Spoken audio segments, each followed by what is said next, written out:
বাংলাদেশ জাতীয়তাবাদী ছাত্রদল একটি সুশৃঙ্খল সংগঠন।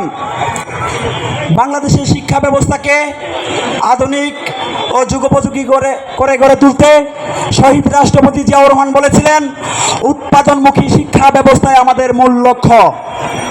সেই লক্ষ্য অর্জনে শহীদ রাষ্ট্রপতি জিয়াউর রহমান বাংলাদেশ জাতীয়তাবাদী ছাত্রদল প্রতিষ্ঠা করেছিলেন।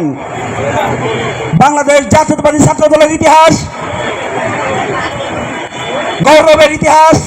বাংলাদেশ জাতীয়তাবাদী ছাত্রদলের ইতিহাস সংগ্রামের ইতিহাস।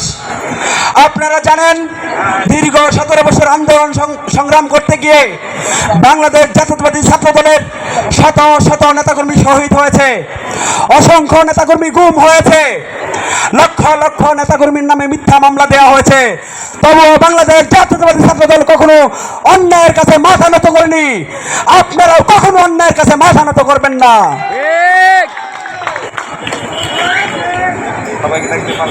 হাসিনা পালিয়ে গেছে, 17 বছর পরেও এখনো বাংলাদেশের জনগণ তাদের ভোটাধিকার কেন প্রয়োগ করতে পারছে না? দুটি দল এই বাংলাদেশের মানুষের ঘাড়ে চেপে বসেছে। একটি হচ্ছে এনসিপি, তারা হলে থাকতো, তারা ডাল ভাত খেত, অনেক সময় খেত না, আন্দোলন সংগ্রাম করেছে, তাদেরকে সাধুবাদ জানাই, তাদেরকে বাংলাদেশের মানুষ পছন্দ করে।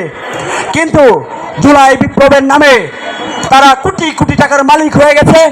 তারা পায়ের উপর পা তুলে তারা ওয়েস্টিনের মতো হোটেলে খাবার খায়, অথচ জুলাই বিপ্লবে যারা পা হারিয়েছে তারা পায়ের চিকিৎসা করতে পারছে না। কি দুঃখ আমাদের। আরেকটি দল ৭১-এর স্বাধীনতা যুদ্ধের সময় বাংলাদেশ জামাতে ইসলাম এই বাংলাদেশের মানচিত্র তারা দেখতে চায়নি। বাংলাদেশের স্বাধীনতার ঘোষক, বহুদলীয় গণতন্ত্রের প্রবক্তা শহীদ রাষ্ট্রপতি জিয়াউর রহমান জীবনের ঝুঁকি নিয়ে সেই চট্টগ্রামের কালুরঘাট বেতার কেন্দ্র থেকে স্বাধীনতার ঘোষণার মাধ্যমে বাংলাকে এক মুক্তির আলো জ্বালিয়েছিল।